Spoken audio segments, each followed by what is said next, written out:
Welcome back to the Deep Dive. We're your shortcut to, well, really understanding what's going on. Today, we're diving deep into a story that honestly just keeps twisting and turning, the Jeffrey Epstein scandal. Specifically, we're looking at the very latest developments and pretty astonishing stuff around Ghislaine Maxwell and, those questions that just seem to hang in the air. So for this deep dive, we've waded through quite a bit. Lots of news reports, MSNBC, Fox News, Newsweek, AP, CBS, Washington Examiner, you name it.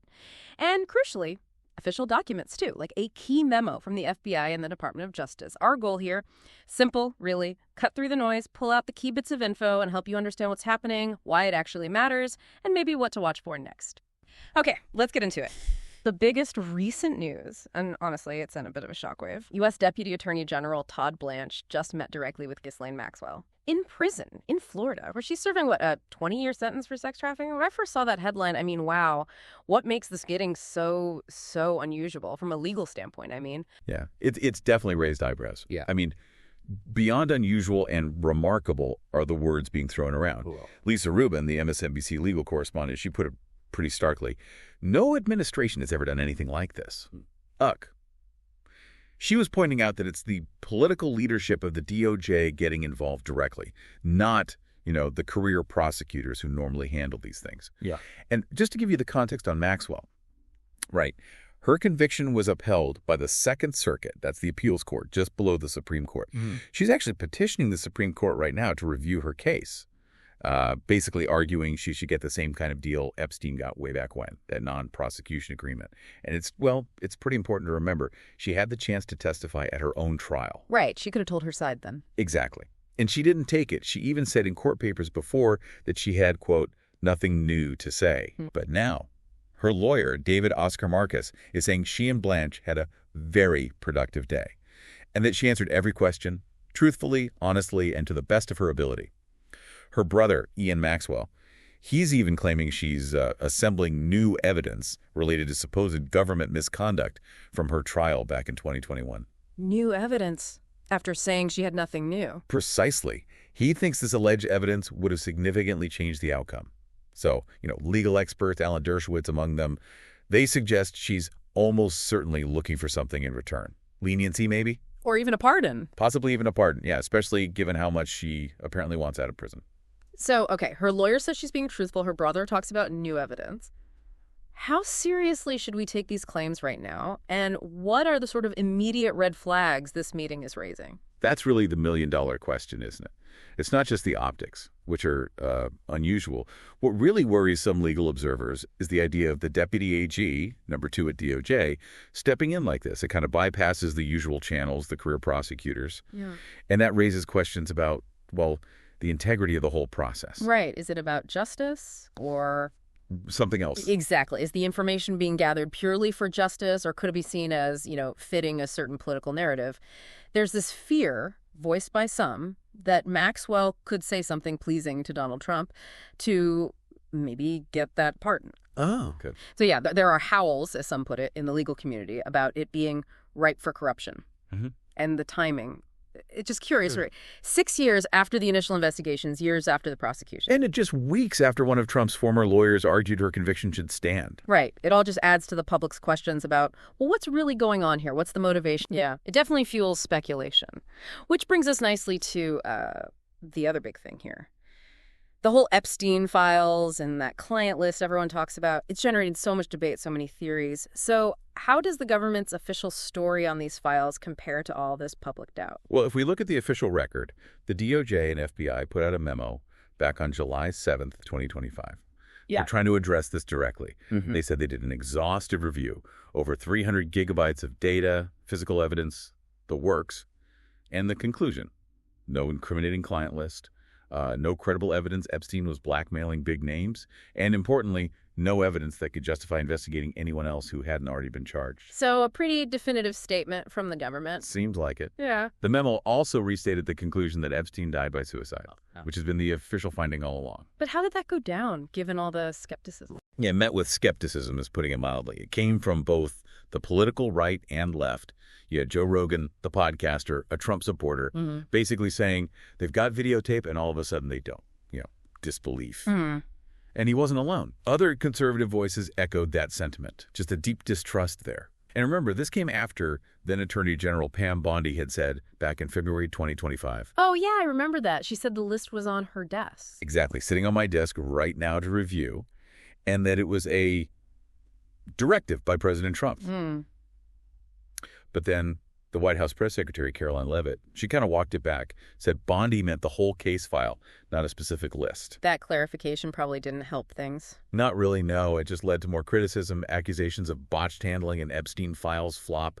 Even from within the MAGA movement itself, it just seemed to deepen the suspicion for many.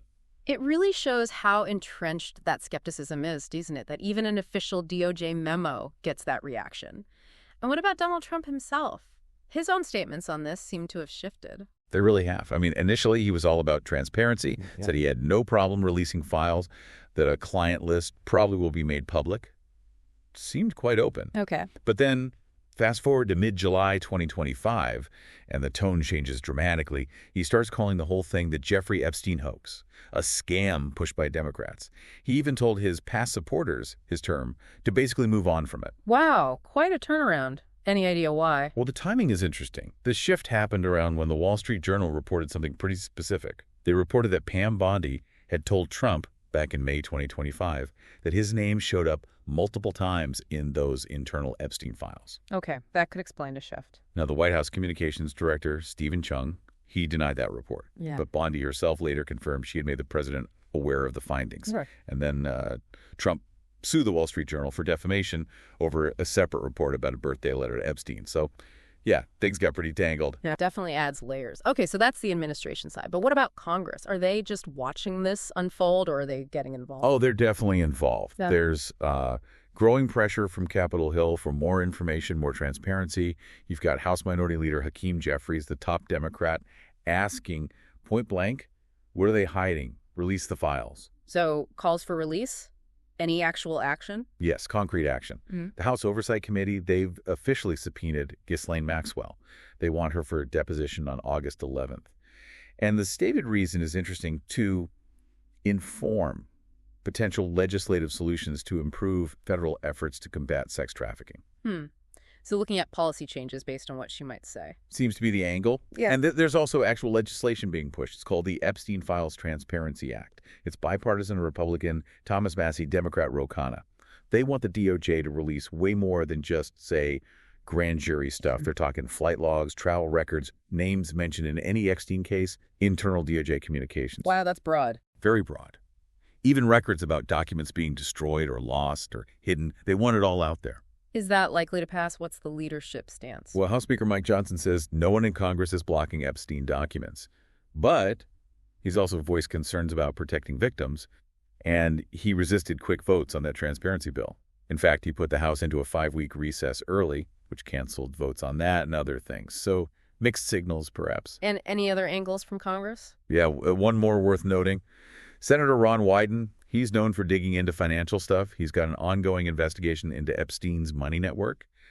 His office mentioned finding, get this, over 4,700 suspicious wire transfers, nearly $1.1 billion flowing through just one of Epstein's bank accounts. $1 billion. Wow. Yeah. Wyden's pushing the Justice Department to investigate if major banks basically look the other way on all these suspicious transfers. Okay, so putting all these pieces together, a convicted accomplice meeting the deputy AG, potential new claims, official denials met with skepticism, Trump's shifting stance, pressure from Congress.